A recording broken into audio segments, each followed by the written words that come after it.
Christians are made, not born. This statement by Christian apologist Tertullian was made around the year 200 and refers to how individual men and women become children of God. While the Church and its pastors have always been involved in administering the sacraments of initiation, which are baptism, confirmation, and reception of Holy Communion, some of the nuances concerning how these sacraments have been administered over time has changed. We are here today to discuss the recently issued norms or laws that govern the Christian initiation of adults.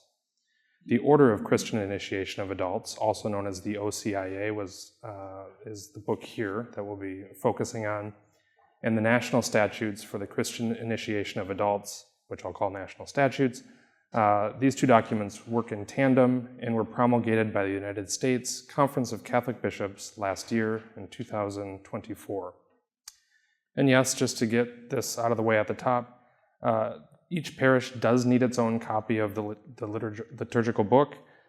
This is, I think, the Catholic Publishing House book, but there are many other publishers that print it. So to whatever degree you're involved in the OCIA ministry at your parish, please, when you go back home, when you have a chance, just verify that the parish has obtained the updated ritual book.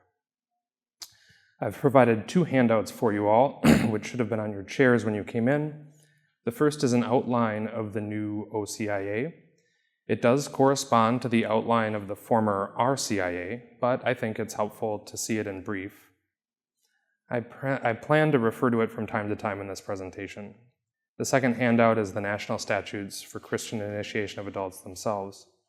There are some significant changes in these statutes from the 1988 statutes, and I'll refer to individual statutes in passing during this talk. For context, one just kind of other preliminary note is that the OCIA is a collection of rituals that are used both before, during, and after the sacramental initiation of adults. And adults in this context includes anyone who has reached the age of reason, which is presumed to take place at their 7th birthday. So I know we can get in, some of the language can be confusing, but again, so this book will cover sacramental initiation in 99.9% of cases for anybody over the age of 7. Maybe not quite 99.9, but 95%. The ritual book, Order of Baptism of Children, is the book of rites that the Church has given us that covers the sacramental initiation of those who have not yet reached the age of reason. I did enjoy history, and I still do, so just maybe a brief note on the history of some sacramental initiation here. I mentioned that some of the nuances have changed over time. In the early days of the Church's history, its liturgical worship was more decentralized, yet there were essential commonalities in how initiation was done. Adults were introduced to the faith over a relatively lengthy period of time. They were asked to prepare intellectually for this life change, but even more so, they were asked to reform their manner of living and do penance for sin. This kind of preparation or training that encompasses the intellect and the will is called the catechumenate. One's progress through the catechumenate was marked by various rites to encourage the catechumens to persevere toward initiation. Over time, the common rituals of the catechumenate fell into disuse. In part, this was because in Christian countries, most individuals were baptized as infants, not adults. However, in the more recent past, the Fathers of the Second Vatican Council believed it would be a good idea to restore the catechumenate, and you can read about that more in Sacrosanctum Concilium from the Second Vatican Council, paragraphs 64 and 66. Following the council then, this call for the restored catechumenate, in 1972 the Church issued the Ordo Initiationis Christianae Adultorum, which is the Latin text for the rites of adult initiation. The abbreviation for this document would be the OICA. A provisional English translation was made a couple of years later, and by 1988, an official English translation of the Ordo was promulgated alongside the National Statutes for the Catechumenate. In the 1988 translation, the word Ordo was translated as rite, which is how we got the RCIA. But in the year 2001, the Vatican asked for retranslations of liturgical texts to be done according to the principle of formal equivalents. I can't really tell you all that might mean, but Father Tom could, and I'm sure he'd love if you asked him to do that over lunch. But this retranslation was asked to be done a bit more according to a strict translation. So while the Latin text is the same as it always has been, it's still the 1972 Ordo Initiationis Christianae Adultorum. This 2024 version of the OCIA is the result of the call to translate anew the ritual into English. So just a little piece there. That's also kind of why we went from RCIA to OCIA, but the common link is the Latin 1972 text. Since we're not dealing with an entirely new liturgical text, we may be tempted to believe that there is little new in this retranslation and that we can go about business as usual. I would respectfully challenge that notion this morning. Even if the OCIA is similar to before, updated language and changes to the national statutes invite us to study it with new eyes. I invite you to look at your handout now, the outline of the Order of Christian Initiation of Adults, as I make a couple preliminary points about the Ordo as a whole. On the handout, you'll see that the OCIA is broken into two parts. These parts are bolded and underlined, and there's one on each page. Part 1 includes a sole chapter and outlines the Christian initiation of adults. And here, when we say adults, we're focusing on those adults as commonly understood, so 18 plus. You can flip the handout over to Part 2, which is called the Rites for Particular Circumstances. The second part contains 5 chapters and 2 appendices. Chapter 2 provides rites for the initiation of unbaptized children who have reached catechetical age, and these are children who have reached the age of reason, which is age 7, until they become adults or age 18. That upper limit might not be completely set in stone, but it's a good rule of thumb, I would say. We'll not focus too much on chapters 3 and 4 today, though they do contain some important rites for initiation of adults in what should be less common circumstances, some abbreviated initiation and so forth. But many of these do require special permission, and so we're going to be focusing on the more common and general initiation today. The first 4 chapters then, so going back to Part 1 and then all the way through the first 3 chapters of Part 2, cover about 2/3 of the book itself, and they're all for the unbaptized who are coming into the Catholic faith. These rites are most commonly used for people who are brought up with no religion, or Jewish brethren, Muslims who seek to become Catholic, or even Christian groups that do not practice baptism themselves, or whose baptism the Catholic Church might not recognize. Chapter 5 gives us optional rites for completing the sacramental initiation of Catholics. Chapter 6 outlines the process to receive into the full communion of the Catholic Church those baptized outside of it, completing the sacraments of initiation as necessary. Generally, this does involve confirmation and reception of Holy Communion for anybody not initiated in one of the Eastern Orthodox churches. A note on terminology here: whereas unbaptized people seeking initiation are called catechumens, those already baptized who are seeking reception into the full communion of the Catholic Church are called candidates. Finally, Part 2 concludes with some combined rites in the first appendix. And those are rites that could be used when you have a mixed group of catechumens and candidates who are all seeking some degree of sacramental initiation. I do know that for good and pragmatic reasons, many of us have treated the RCIA in the past, OCIA going forward, as the primary program of adult faith formation at our parishes, and that we give similar, if not the same instruction to catechumens as we do candidates, as we do to adult Catholics who are looking to complete their initiation. That said, it's crucial to state, especially for those of us who are newer to the OCIA, that the bulk of rituals in the book are for the unbaptized, and that the national statutes will remind us that even if our OCIA classes are comprised of catechumens, candidates, and adult Catholics, we must always acknowledge the real distinction between the unbaptized and the baptized. So finally, getting into the text itself. The stages of Christian initiation for unbaptized adults includes 5 distinct periods, or as you can see in the table of contents handout, there are 3 main steps with a preliminary period and a post-initiation period. The first period, then that preliminary period, is called the period of evangelization and pre-catechumenate. The OCIA says, although the order of initiation begins with admission into the catechumenate, the period that precedes it, the pre-catechumenate, is of great importance and should not normally be omitted. Other than stressing the great importance of the pre-catechumenate, though, the OCIA makes few changes. One that may be relevant is that it asks us now to call folks who are in this stage inquirers. The OCIA does spend relatively little ink on this section, but it does discuss how important the role of evangelization is, and we can hear again some of the themes that Father Tom mentioned this morning. The kerygma, the basic message of the faith, should be key at this stage. And while no single formulation of the kerygma exists, following Father Tom's talk, today I offer that one articulation could be as follows. God created the world and he declared that his creation was good. He created man and women in his image, but despite living in harmony, our forefathers rebelled against God, breaking our communion with him and one another. Now not seeking to leave us in our alienation, God sent his only Son, Jesus Christ, to come among us and show us the way back to the Father. God loves us and has a plan for us. He is working for our salvation and waiting for us to come home.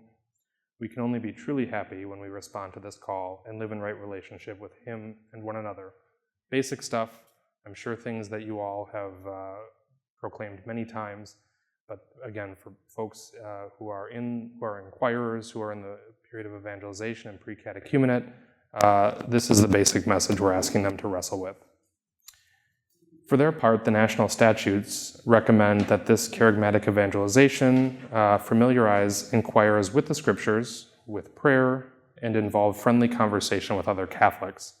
So allow me to recommend that maybe our small synod small groups, our parish evangelization cells, would be a great place for those who are unbaptized to engage in this kind of prayer and education with other adult Catholics or with adult Catholics as they consider whether they are serious about entering the Catholic Church, whether they want to know more. A couple final notes on the period of pre-evangelization and pre-catechumenate. There is no formal entering of this period, or there's really no formal ending unless somebody becomes a catechumen. Minor exorcisms and blessings may be imparted to them according to the rubrics, and if or when they think they want to formally proceed to sacramental initiation, they become catechumens. The national statutes do direct us to direct any issues, such as an irregular marriage, that may prevent them down the road from receiving the sacraments of initiation. That was a change from the 1988 statutes to the 2024. They said specifically at this stage to make sure you're discussing with them any potential marriage impediments or what have you that may prevent that sacramental initiation down the road. This latter conversation is one that must be had prior to them entering the catechumenate, though if an issue is discovered, it does not need to be resolved by the time they become catechumens. Finally, there was no time limit for how long someone can or should be in the pre-catechumenate. May it please God that they're all on their way to becoming catechumens and ultimately baptized, but in theory, a person could spend months or even a couple of years in this pre-stage of initiation. The second period, or first real stage of evangelization of the OCIA, is called the period of the catechumenate. An inquirer reaches the catechumenate via the first step, which is the rite for entrance into the catechumenate. Paragraph 42 of the OCIA describes the signs that an inquirer is ready to take this first step and join the catechumenate. It says, and I quote, "In order for them to take this step, it is necessary for the beginnings of spiritual life and the foundations of Christian doctrine to have been planted in the inquirers, namely, the first faith, conceived during the period of pre-catechumenate, an initial conversion and a desire to change their lives and enter a relationship with God in Christ, a consequent beginning of a sense of penitence and the habit of calling on God and of prayer, a sense of the church, a first experience of the company and spirit of Christians through contact with a priest or some members of the community, and preparation for this liturgical order. It is envisioned that each parish celebrate the rite of entrance into the catechumenate 2 to 3 times a year. Within this beautiful liturgy, we find a celebration of the Word of God, the signing of the senses, intercessions, and other optional rites. Following the rite of entrance into the catechumenate, the names of the catechumens should be written in the parish's register of catechumens. Our understanding of catechumens did develop during the Second Vatican Council. Lumen Gentium 14 says, Catechumens who, moved by the Holy Spirit, seek with explicit intention to be incorporated into the Church are by that very intention joined with her. With love and solicitude, Mother Church already embraces them as her own. In this light, catechumens do take on certain obligations and privileges in the Church, and these are outlined in part in the national statutes, specifically numbers 8 and 9. Catechumens are to continue to be formed in the practice of the Catholic faith. Specifically, they are to be formed in the liturgical year and the Church's liturgy. They are to continue to familiarize themselves with the Bible and the Catechism, and they are to participate in works of service and of charity. Liturgically, the OCIA recommends encouraging catechumens through celebrations of the Word of God, minor exorcisms, and even anointing with the oil of catechumens. The period of the catechumenate should last at least one liturgical year, ideally beginning during Lent 1 year and ending the following year at the beginning of Lent, presuming they are ready to become elect. So in the realm of what the Church envisions, if someone enters the catechumenate tomorrow, they would not be initiated until Easter Vigil in 2026, which is Saturday, April 4th, 2026. What is not envisioned explicitly in the OCIA, and this is not a change from the RCIA, is that someone expresses interest in being baptized in the summer or in September and is initiated the following Easter. This we're speaking about unbaptized again. Perhaps the timeline could be a little different for our separated baptized brethren. But speaking of the unbaptized, the minimum amount of time foreseen in the OCIA for an adult seeking baptism outside of danger of death circumstances is probably closer to 18 months of formation, considering that they are in the period of pre-evangelization and pre-catechumenate for a period of time before being received into the catechumenate, which lasts a minimum of a year. So if we want to stick to our academic model of formation, for those of us who may use that model, it may be best to consider extending it to 2 academic years rather than 1, if there are strict guidelines on that. You're always encouraged to defer to your pastors, but especially when they ask for advice, this is what the OCIA clearly outlines. Let's go now to the second formal period of the Christian initiation of adults, that of the period of purification and enlightenment. Folks reach this stage during the second step, which is the rite of election or the enrollment of names. This is when catechumens become an elect. The elect are those whom, and I'm quoting here, the Church discerns their state of preparation and decides that they may proceed to the Paschal sacraments. So just as a brief aside, as we talked about those interested in joining the catechumenate, the primary desire, the primary movement is on the part of the catechumen himself or herself, or the person desiring to be a catechumenate. For those who become the elect, that desire from the catechumens must still be there, but the rite, the order of Christian initiation of adults specifically says that the Church has a role in sort of receiving that intention and possibly testing it, possibly weighing it, but it is that the Church that does discern whether they are ready to become an elect. In the Archdiocese of St. Paul and Minneapolis, catechumens who are to become elect participate in the rite of election, sponsored by the Archdiocese, on the first Sunday of Lent, which this year is March 8th. Prior to this, the catechumens, the pastor, formation staff participate in the rite of sending of catechumens for election, and they do this at the parish. While the OCIA book says again that this rite is optional, our law, which is law in the Archdiocese, and policy 501(3)b, if you really like to cite statutes, if you need to reference it, expects that each parish send those catechumens who will become elect to one of the annual rites of election. It goes on to say that the book of the elect is to be signed during the parish celebration for sending catechumens for election and candidates for recognition by the Archbishop.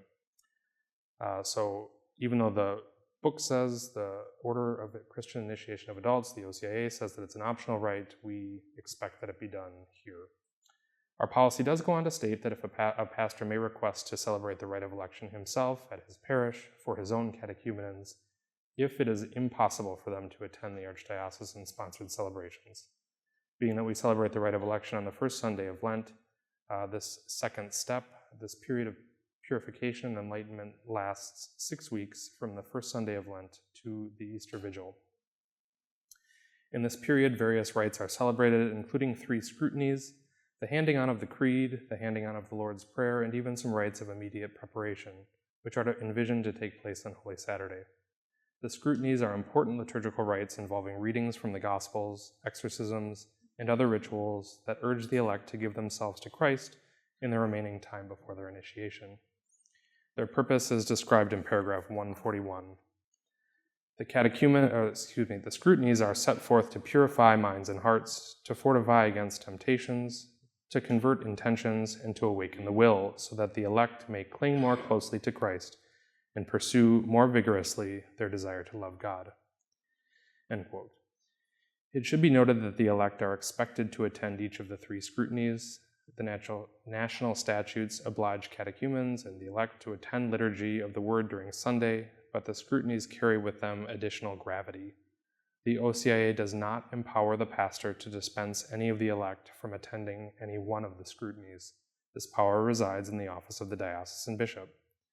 The diocesan bishop, in view of serious impediments, can dispense from participation in one scrutiny, and in exceptional circumstances, he may dispense them from a second.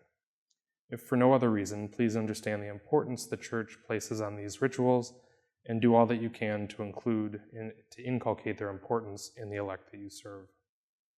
The third step then, and the fourth period of the OCIA, is the celebration of the sacraments of initiation, which typically, yes, please.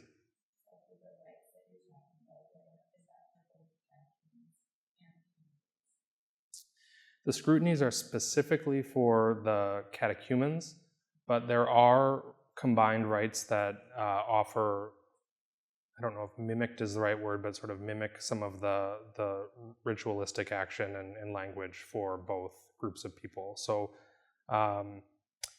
those aren't, I don't believe, the scrutinies are not primarily intended for those who are already baptized, but the rites at the end of the OCIA do offer, so like the rite of election and sending are for both. And there are some rites that can be sort of paired up with scrutinies to give some ritualistic support to candidates for full communion. But the scrutinies themselves are just for the unbaptized, the catechumens, or the elect. Obviously, we could talk a lot about the Easter Vigil itself. That might be another thing you could go bother Father Tom about as a canon lawyer. This book sort of straddles both of our worlds, liturgy and law. The text of the Easter Vigil itself and the rituals there are more squarely within the liturgical competence. So we won't spend too much time on those here. We may visit one textual change later if we have time. The fifth period of initiation then is the postlude, or the period of mystagogy. This period is meant to be an immersive catechesis that takes place following sacramental initiation.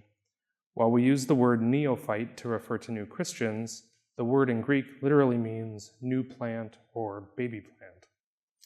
Any adept gardeners out there, we can meet at lunch, you can give me some tips, but any adept gardeners understand that a newly baptized is just like a young plant that has sprouted and been fostered in a controlled environment indoors. And sometimes when you take them out in the Minnesota mornings, a severe shock can meet the plant when it's finally brought outside. The period of becoming accustomed to one's environment, one's new normal, is very important, and the OCIA urges us to accompany neophytes even after their sacramental initiation. The OCIA says, the period of mystagogy is of great importance in enabling the neophytes, assisted by their godparents, to form closer relationships with the faithful and to communicate to them a new view of things, as well as a new enthusiasm. The national statutes echo this encouragement, suggesting that, to the extent possible, neophytes meet periodically to deepen their formation, especially within the parish or similar community. Again, may I suggest that our parish evangelization cells, our small groups, are a wonderful locus for the unbaptized and the recently baptized to begin their process of Christian initiation, support them through it then, and then help them to accustom their lives to what Christian living is all about. Unfortunately, experience shows that many neophytes do stop the practice of the faith within the first couple of years following their initiation. So as we move forward together, let's do what we can to accompany them so that they can make it to the Easter Vigil, which is surely a goal, but our sights should be much farther than that. I don't have any real reason or real understanding of why they leave. I just know that the stats are pretty high. That within the first year or two, many stop practicing. So, yeah.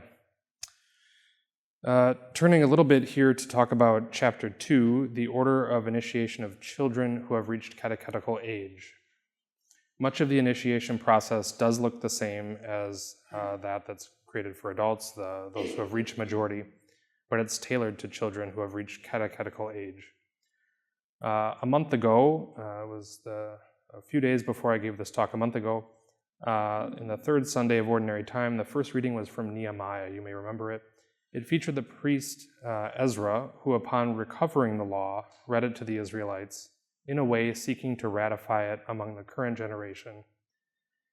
The reading began, Ezra the priest brought the law before the assembly, which consisted of men, women, and those children old enough to understand. Those children old enough to understand.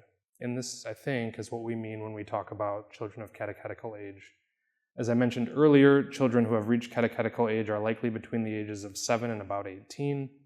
The rite describes them as, quote, moved by their own conscience, but they cannot yet be treated as adults because as children they depend on parents or guardians and are extremely susceptible to the influence of companions as well as society. We usually recommend the age range of 7 to 18 for this group because with respect to baptism, when they reach the age of reason, because we usually recommend this age range with respect to baptism when they reach the age of reason, on the one hand, and when they have their own really means of practicing the faith on their own. So if you have a 16-year-old who is particularly precocious and can drive and support himself or herself, maybe that would be an example of someone who could be treated as someone who has reached majority, though there are also concerns about making sure that we're not unnecessarily or unduly mixing young children with adults for catechesis. Like the OCIA for adults, children of catechetical age are expected to undergo lengthy formation, and their initiation is marked by various periods, like the adults we've discussed in Chapter 1. While the OCIA does envision children who have reached catechetical age it does envision that they join the catechumenate, the rite of election for them is optional. It is encouraged, but it's optional. And any rite that the Archdiocese celebrates, the rite of election and the call to continuing conversion, we invite anyone who's over the age of 7 to those, though again, those who are of catechetical age are not required to come. The rite envisions that the children should participate in one scrutiny, but does not require a whole lot during that second period. But one scrutiny is foreseen for children who have reached catechetical age. The OCIA appears to have different preferences for those children of catechetical age, indicating once that the sacraments themselves be celebrated on the Easter Vigil, but elsewhere it suggests that there might be better options of timing for the children to receive the sacraments of initiation. And the timing that the OCIA, specifically the Chapter 2, discusses is possibly at a time when other youth their age receive confirmation or Holy Communion. In the first place, I would offer that it may be important to keep families preparing for baptism with one another unless they request otherwise. The preparation required for unbaptized children who have reached catechetical age for the sacraments may also be a little different from that of their parents. So it may be necessary to tailor some pastoral attention their way in age-appropriate instruction. Ideally, they would prepare for others their same age, and perhaps neighboring parishes could even join together to form such a cohort of youth if there are not sufficient youth at one parish. One of the last things I want to mention about sacramental initiation to children who have reached catechetical age is that, like fully fledged adults, all three sacraments of initiation, baptism, confirmation, and Eucharist, are intended to be received together at the Easter Vigil or the Mass where the initiation takes place. The liturgical law, the sacramental theology, and the code of canon law are all in agreement that in ordinary circumstances, which practically should be the majority of them, even 8-year-olds, if they have reached the age of reason, should be receiving all 3 sacraments of initiation together. And I do just want to pause on that because it's not every day that liturgical law, sacramental theology, and the code of canon law all agree. So just take that for what you will. I know that practically speaking, it's not easy, and it might mess up the typical preparation schedule that most of us may use to prepare our youth for reception of the sacraments. It can get a little awkward, right, when you have a 9-year-old who wants to be baptized and then they're enjoying being part of a cohort with their peers, and then we're asking for them to be confirmed years ahead of when their peers may be confirmed. It gets a little wonky, but this is what the Church puts forward. The unity of the sacraments of initiation for those who have reached the age of discretion is what the Church envisions. I mentioned that we're going to skip over chapters 3 and 4, dealing with shorter versions of adult initiation. You're welcome to review them, but since they are not or should not be normal in the life of the parish, I don't think it merits too much of our brief time together. One point to highlight, though, just as we kind of round out the first 4 chapters, again, is that these first 4 chapters of the OCIA pertain to the unbaptized, and those unbaptized adults who are those who have reached the age of reason, 7 years old. Yeah, please. So you mentioned earlier on that just for the religious crusades, incorporate catechumens, candidates, and those just believe and about faith nation, students. Mm-hmm. Is there any issue doing that? Given that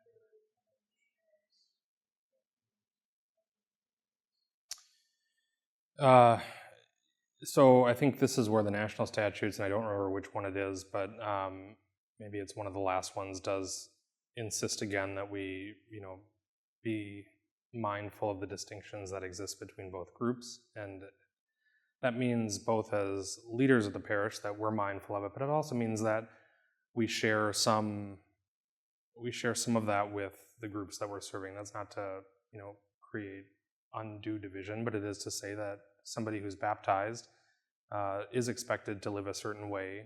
Those who are seeking baptism are too, but the call is a little bit different. The life of grace in one does exist in a real way, where the life of sanctifying grace at least might not exist in the catechumen in the same way. So again, we don't need to lead with that. We don't need to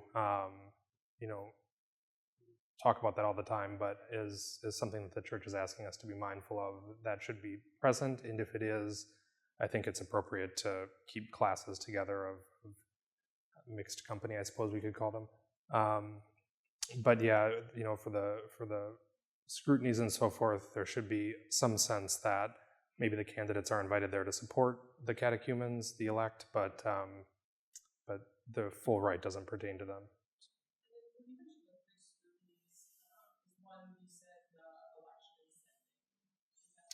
It's not a scrutiny, that's a different rite. So that usually takes place the first Sunday of Lent, is the rite of election. There's no real guidance about the rite of sending on when it takes place. Using vague canonical terms, I think we would say something like there should be a moral proximity between the rite of sending and the rite of election. So probably within a couple weeks of the rite of election, should the rite of celebration be the rite of sending be celebrated. I'm aware that it can get a little tough on that first Sunday of Lent to do everything, to have Mass, to have a rite of sending, and then to all participate in the rite of election. So I've not tried to weave that all together myself, but I would suggest that maybe if it can be done on a different day, that might be most effective. And then the scrutinies are envisioned to be celebrated the 3rd, 4th, and 5th Sundays of Lent. And in the language about the scrutinies, they're pretty clear about where the readings, what lectionary readings are to be used, and how the rite unfolds.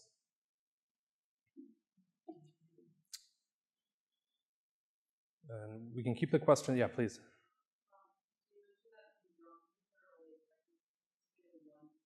Mm-hmm. Mm-hmm. It could be one of the three. Yep. Or it could be separate depending on when they meet and all those things. So it's a good question. We'll talk about a couple other scenarios now. So chapter 5 of the OCIA, the text treats Catholics who have not received sacraments other than baptism in the church. As Catholics, heirs to the church's theology, liturgy, and law, they are not required to participate in these rites. So these are optional rites. Nonetheless, the liturgy does see value in bringing these Catholics along a little more slowly. It does see some value in requiring, extending the period of preparation for the sacraments along. So if your parish does use them, especially if the Catholic candidates for receiving other sacraments of initiation do participate in that formation with candidates and catechumens, it would probably be appropriate to use one of the combined rites to give them initiation, or in preparation for initiation, excuse me. Going to chapter 6 of the OCIA, this is the first to concern those who have already been baptized, albeit outside of the full communion of the Catholic Church. It gives us the rites used to receive these candidates into the full communion of the Catholic Church and to supply whatever sacraments of initiation might be missing from their formation. Most of the time that I would see, at least, these folks are Protestants, though they could have been initiated in one of the Eastern Orthodox churches. If they're Protestants, we don't really believe that Protestants are churches in the technical sense of the term. They don't have bishops, they don't have priests, and so they're not able to receive sacraments other than baptism in the Protestant churches. So when a Protestant comes into the Catholic Church, we would be receiving them into the Catholic Church and administering the sacraments of confirmation and Holy Eucharist. Those who were initiated in Eastern Orthodox churches receive all three sacraments of initiation at the same time. And so if and when they seek to become Catholic, all that's required of them is a simple profession of faith and a reception by the pastor into the Catholic Church. Most of the time, if you're getting somebody who is Eastern Orthodox seeking to become Catholic, they will be members of a different Catholic church. So there's one Holy Catholic and Apostolic Church, which is a communion of churches itself. So there are 24, I believe. The number of Eastern churches keeps changing, but I believe there are 23 Eastern churches that have all their own hierarchy. They're all in union with the Pope. And the Latin Church is the one Western church under the in union with the Pope, and I would presume that all of us here are members of the Latin Church. Please. So you've had cases in the past where people believe that they've been baptized, but they can't have records and initial baptism to retreat those individuals as catechumens. Anytime someone says that they are baptized in another ecclesial community or something, and especially when they don't have paperwork, it's appropriate to do a little bit more digging just to find out what exactly that means. For the most part, we recognize the baptisms of our Protestant and our others who are like Protestants in their liturgical practice, but unfortunately we are seeing that there is some types of liturgical creativity that mean that not everybody's using the Trinitarian formula, not everybody is using water. The minister is not the minister pronouncing the words is not the one that's pouring the water.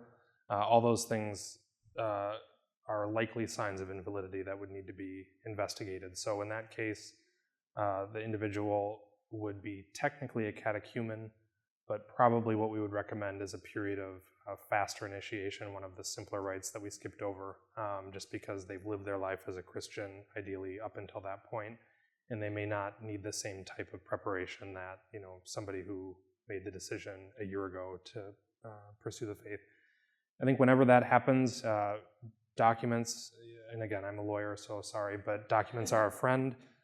So anytime we can get what's in somebody's head onto paper and understand, is this a vague recollection is this. You remember it verbatim because you were 13 when the Baptist preacher took you into the lake and baptized you. Anytime we can get some of those things on paper, ask for videos to confirm it's appropriate. We don't want to give too much hassle to our Protestant brothers and sisters because for the most part, we all agree that the standard Trinitarian formula and the washing with water is what makes baptism. But again, experience shows that this is increasingly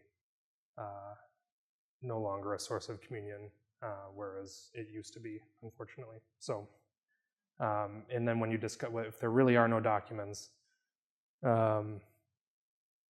it's always speak to the pastor, who will probably reach out for some guidance, but we would either we would ask Archbishop to approve a simpler method of adult initiation, or we would, there are some instructions that we give for giving conditional baptism on Easter Vigil, and then following the other sacraments at the vigil itself. Good question.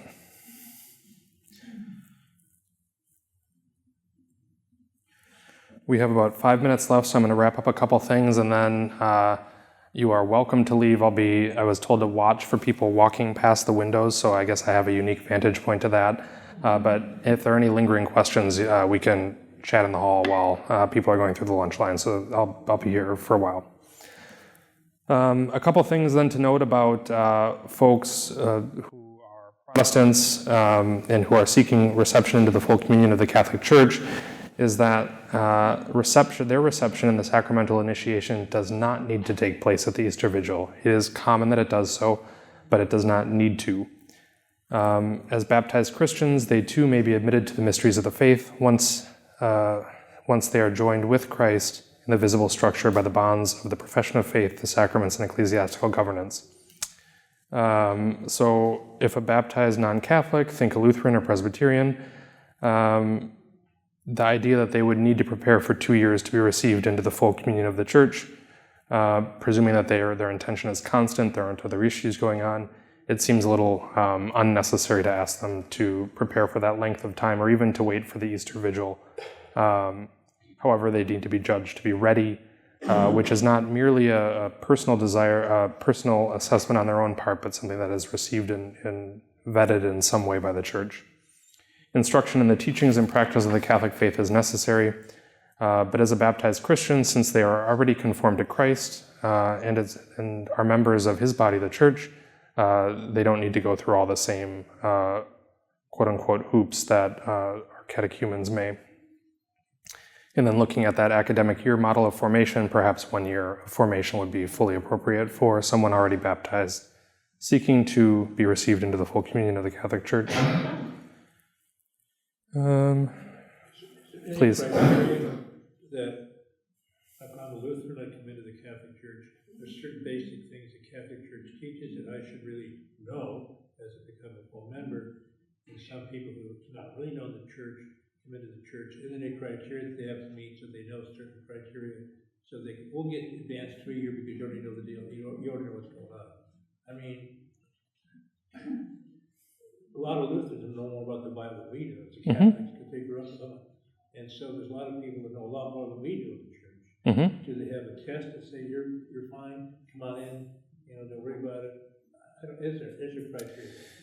It's about academic formation. There's not a test that I'm aware of or specific criteria. What I would say is that intellectual formation is important. So for folks who are like folks like Lutherans or maybe brought up in other Protestant faiths, there are going to be certain things that might be most appropriate to them that maybe you would emphasize. So the magisterium of the Church, does the Church have the authority to teach definitively? Lutherans would say no, but Catholics would say yes. So for some Lutherans, the reason that they're becoming Catholic is because they have church hopped for so long that they recognize the need of a church to have real teaching authority. So possibly for that Lutheran, they don't need to brush up on the Catholic Church possessing a definitive magisterium in some ways because they've sort of studied themselves into the Church. That said, though, again, since there is no intellectual test to join the Catholic Church, I would maybe shy away from requiring some level of intellectual formation, but maybe they know the scriptures well, they've studied some of the differences between the Lutheran Creed and the Catholic Church. Maybe what they need to work on a little bit is liturgical formation, understanding the liturgical year a little bit more, participating in it. Maybe they need to work on the corporal and spiritual works of mercy. Maybe they're a little bit too much in their head, and maybe they're not, exercising the muscles of charitable work and so forth. So, obviously, that's not easy to tailor-make a personal program of formation for each catechumen or candidate, but I would guess that most of you are well aware that there are some people that come in knowing a ton and some people that come in not knowing much at all. And maybe one way to address that imbalance is to encourage them to flex some of their other muscles in preparation for sacramental initiation. The priest have ascertained, put you in advanced class because you already know these particular principles? A priest could tailor-make formation, or if there are different tracks, could definitely decide, hopefully with the people, if he's not meeting with everybody routinely, that he could make that determination with volunteers who might be meeting more with them regularly. And I think, for the most part, not always, but for the most part, people are reasonable. So hopefully if the pastor and the volunteers that are involved are having a good faith discussion and making a good faith recommendation, hopefully that's something that the catechumen or candidate could get involved with. This is not an authoritarian exercise, but some folks who want to come into the church do struggle with a church that has a governing body. We have a hierarchy. The church isn't only the hierarchy, but we do have a hierarchy, and the bonds of communion that exist are profession of the same faith, participation in the sacramental life of the church, and subjection, to use the words loosely, under the same ecclesiastical governance. And so it's possible, and again, you'll have to find a more prudent way of saying it, but perhaps it's possible that somebody in that situation may need to flex that muscle of deference or humility, so that when they come into the church, they are learning how to be subject to authority appropriately. And this, again, doesn't mean authoritarianism.